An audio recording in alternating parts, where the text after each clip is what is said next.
रात के 12 बज चुके थे। पहाड़ी इलाके का वो बस स्टैंड बिल्कुल खाली पड़ा था।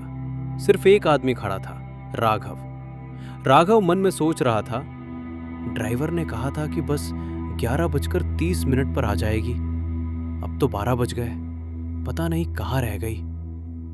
थोड़ी देर बाद दूर से हेडलाइट्स दिखाई दी। एक पुरानी बस धीरे धीरे उसके सामने आकर रुकी। ड्राइवर ने झुककर कहा, चढ़ जाइए भाई साहब, ये आज की आखिरी बस है। राघव बस में चढ़ गया।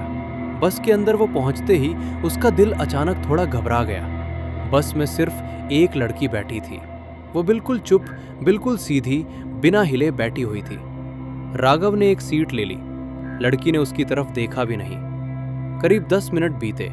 फिर अचानक लड़की धीरे से उसकी ओर मुड़ी और धीमे स्वर में बोली, इस बस में मत बैठिए, आपने गलती कर दी है। राघव चौंक गया। क्या मतलब? लड़की ने कोई जवाब नहीं दिया, सिर्फ थकी हुई सूखी आवाज में बोली, ये बस इंसानों के लिए नहीं होती। अगले ही पल बस एक झटके से रुक गई। ड्राइवर ने ऊंची आवाज में कहा, अगला स्टॉप खूनी मोड़। राघव का दिल जोर से धड़कने लगा। बस जैसे ही रुकी, लड़की उतर गई, लेकिन उतरते समय उसने राघव की तरफ एक बार भी नहीं देखा। राघव ने ड्राइवर से पूछा, भाई साहब, ये लड़की कौन थी, कहाँ गई? ड्राइवर ने सख्त आवाज में कहा, कौन लड़की? इस बस में तो तुम अकेले ही बैठे हो। राघव का चेहरा सफेद पड़ गया। उसने पीछे देखा, पूरी बस खाली थी। जहां लड़की बैठी थी वो सीट ठंडी और थोड़ी गीली थी, मानो कोई बरसात में भीगकर अभी अभी उठकर गया हो। बस आगे चली। अगले मोड़ पर ड्राइवर ने कहा, इस मोड़ पर कई लोग मर चुके हैं, इसीलिए इसे खूनी मोड़ कहते हैं। राघव ने खिड़की से नीचे देखा। गहरा खड्ड था और फिर उसे वही लड़की वहां खड़ी दिखाई दी। वो राघव की ओर देखकर मुस्कुरा रही थी, लेकिन उसकी मुस्कान इंसानी नहीं लग रही थी। राघव पहले से डरा हुआ था, लेकिन बस चलती रही। कुछ दूरी के बाद सड़क किनारे एक आदमी हाथ देता हुआ दिखाई दिया। बस रुक गई। वो आदमी अंदर चढ़ा और सीधे राघव के पास ही बैठ गया। वो धीमी आवाज में बोला, तुमने उस लड़की को देखा? राघव ने डरते हुए कहा, हाँ, लेकिन तुम कौन हो? आदमी ने कहा, वो मेरी पिछली सवारी थी। उसने अपना हाथ आगे बढ़ाया। राघव का दिल कांप गया। आदमी के हाथ पर नाखूनों के गहरे निशान, ताजा खून और जले हुए दाग थे। आदमी ने कहा, वो इंसान नहीं है, उससे दूर रहो। आज रात इस बस में कोई जिंदा नहीं बचेगा। अचानक बस की लाइटें फ्लिकर हुईं। जब दोबारा रोशनी आई, आदमी गायब था। जहां वो बैठा था वहां सिर्फ राख पड़ी थी। बस में अब सिर्फ राघव और ड्राइवर थे। राघव चिल्लाया, मुझे अभी बस से उतार दो, मैं आगे नहीं जाऊंगा। ड्राइवर चुप रहा। रियर मिरर में उसका चेहरा राघव को दिखाई दिया।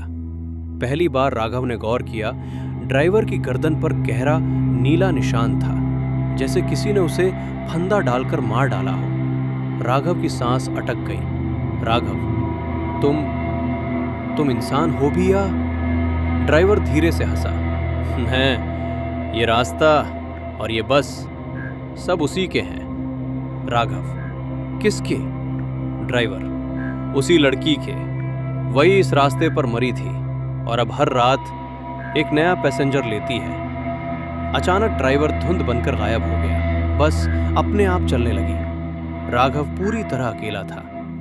तभी आगे की सीट से लड़की की आवाज आई, सीट बदल लोगे? राघव ने देखा, वो लड़की फिर से सामने वाली सीट पर बैठी थी। बस एक पुराने टूटा फूटा पुल पर पहुंचकर अचानक रुक गई। चारों तरफ घना कोहरा था। हवा में अजीब सी बदबू थी। राघव डरते हुए बोला, ये बस यहाँ क्यों रुकी? धीरे धीरे धुआं जमा होने लगा और उस धुएं से वही लड़की बाहर निकलती दिखी। उसकी आवाज बहुत धीमी थी, अब समय आ गया है तुम्हें सच बताने का। राघव कांपते हुए बोला, कौन सा सच? लड़की ने पुल की रेलिंग की ओर इशारा किया। लड़की बोली, ये बस सिर्फ मौत की वजह से नहीं भटकती, इसे कोई चला रहा है, कोई जो जिंदा नहीं है। और उससे भी खतरनाक कोई जो अभी तक पकड़ा नहीं गया। राघव डर कर बोला, क्या मतलब?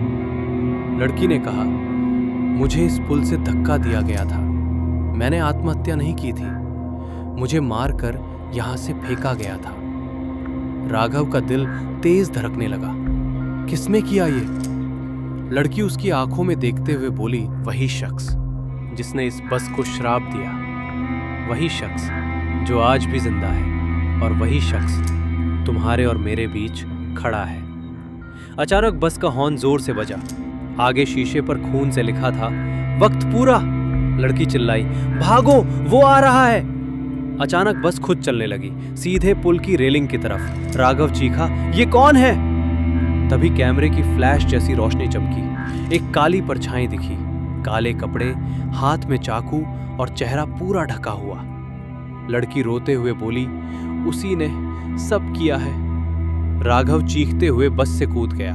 बस नीचे गिरते ही आग और धुआं उठा, फिर सन्नाटा। कोहरा हटते ही राघव ने देखा, वही नकाब वाला आदमी खड़ा है। वो धीरे से बोला, अब तुम्हारी बारी है।